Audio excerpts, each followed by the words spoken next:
Praise the Lord. கர்த்தருடைய பரிசுத்த நாமத்துக்கு மகிமை உண்டாவதாக. இந்த நாளுடைய ஆசீர்வாதத்துக்கு ஒரு வேத பாசி வாசிப்போம். அது 1 சாமுவேல் 12ஆம் அதிகாரம் 23ஆம் வசனம். நாம் ஜெபம் செய்யாவிட்டால் பாவம் செய்கிறவர்களாக இருப்போம். இங்கே சாமுவேல் இஸ்ரவேல் மக்களை பார்த்து பேசுறாரு.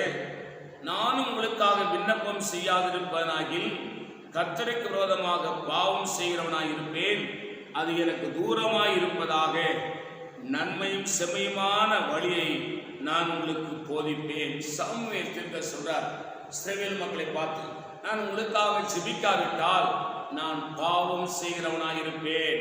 அருமை தேவ பிள்ளையே, நீங்களும் உங்களுக்காகவும் ஜெபிக்கணும், உங்கள் பிள்ளைகளுக்காக ஜெபிக்கணும், மற்றவர்களுக்காக ஜெபிக்கணும், அழிந்து போகிற ஆத்துமாக்களுக்காக ஜெபிக்கணும், இந்த தேசத்தின் ராஜாக்களுக்காக ஜெபிக்கணும், அதிகாரிகளுக்காக ஜெபிக்கணும், தேசத்தில் ஆண்டவர் ரட்சிப்பை கட்டளையிட வேண்டும் என்று ஜெபிக்கணும். நீங்க இருக்கிற பகுதியில் இருக்கிற ஜனங்கள் எல்லாரும் ரட்சிக்கப்பட வேண்டும் என்று ஜெபிக்கணும்.